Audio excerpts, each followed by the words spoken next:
let's impact some every day. I think we're gonna do a great job. Either you run the day or the day runs you. Jim Rohn. What's going on, guys? Ted Phaeton here, host of the Modern Man podcast, and welcome back into another modern moment. I think we're going to have a good one for you today because I want to talk about something I've probably alluded to many times, and that's called time blocking.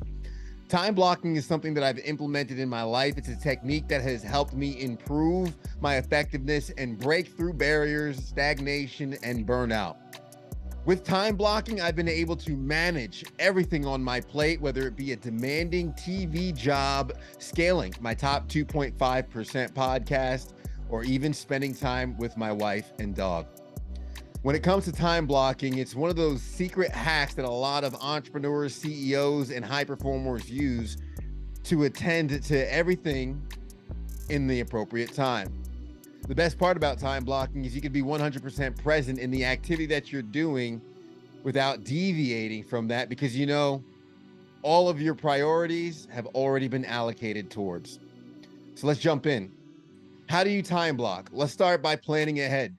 And what I recommend for folks to do when it comes to time blocking is first audit your days, audit your weeks. I have a template that I offer in the Noble Knights Mastermind group and to my coaching clients that helps them build out a perfect week, but it first starts with identifying what we do already. How do you spend your days? How long does it take to do the tasks that you're required to do? And of course, what does your leisure look like?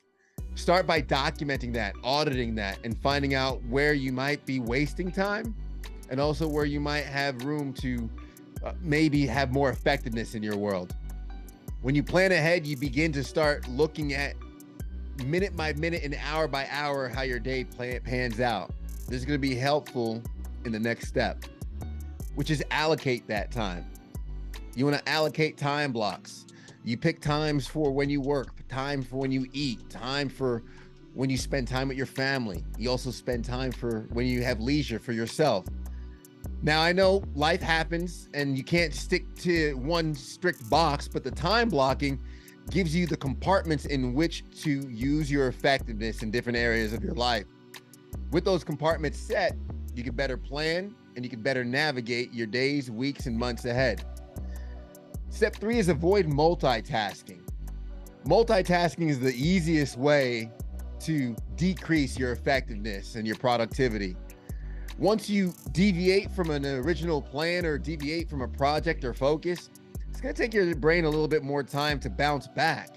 So you want to make sure that when you sit down and really focus on one of those blocks that you've timed out, you put on your phone to do not disturb. Close all the excess tabs and just focus on the task at hand. You also want to set realistic time frames for those time blocks. That's step number 4. Don't give yourself 5 minutes to do a 20-page paper, so on and so forth. Again, that's where the auditing comes into play. When you know how long it takes to accomplish certain things in your day, you can allocate the appropriate time for them. And what's surprising is you'll find it usually takes a shorter amount of time to do the things that you need to do when you're fully focused on the task at hand. You also want to include buffer time and breaks. This is going to be huge because how many times have you been in a meeting that ran late, or how many times were you caught in traffic and it's supposed to take you 15 minutes to get to the destination, but today it took 20 because of a roadblock.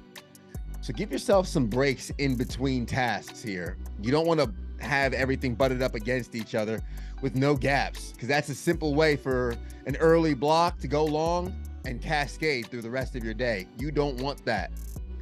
Also, step 6, you want to stick to your schedule as much as possible. You train the people around you in how to operate. Nobody calls my phone after 7 p.m. because they know I'm asleep. Why? Because they know I don't pick up, I don't answer, and I've also instructed those closest to me not to contact me at that time. When you have all that, you adapt as needed. It's important to reflect and check on how your schedule actually pans out. Once your schedule is locked in, it's not going to be stuck that way. You're going to have a malleable, moving organism that you can switch around and mold to how your life changes moving forward. So don't be stuck with how your calendar looks. Have a little flexibility, and the opportunity to update, improve, and adjust as needed. Finally, make sure you're reflecting on the increased effectiveness. Find out how much you're actually getting done versus how much you used to get done. Quantify the increase. I would love to hear the updates. I'll be sure to put on the screen an example of my calendar because I put it all into Google Calendar and I even color code it so I know what I'm doing, when I'm doing, and it's been very, very helpful in navigating my relationship with my wife. She understands how my days work. I understand how her days work, vice versa, and it's great for communication. Finally, I want to leave you with a recommendation. The book Deep Work, Rules for Focused Success in a Distracted World. This is by Cal Newport. It's a great book. It details the importance of not of just time blocking, but increasing your effectiveness in the time that you're spending for the work that you're doing. I can't recommend it enough. And if you're looking for more resources, more books, I encourage that you join the Noble Knights Mastermind Group, where we have an extensive book list. We have extensive resources and PDFs for your business, for your personal life, and a community of men pouring into each other, helping each other grow. With that being said, I want you guys to win this week. Work on time blocking if it's beneficial for you. And as always, make sure to hit that like button. Subscribe to the podcast for a new episode each and every single week on Mondays, our long form interview content on Wednesdays, and make sure to leave us a rating to let us know how we're doing. With that being said, guys, go out there and be some modern men.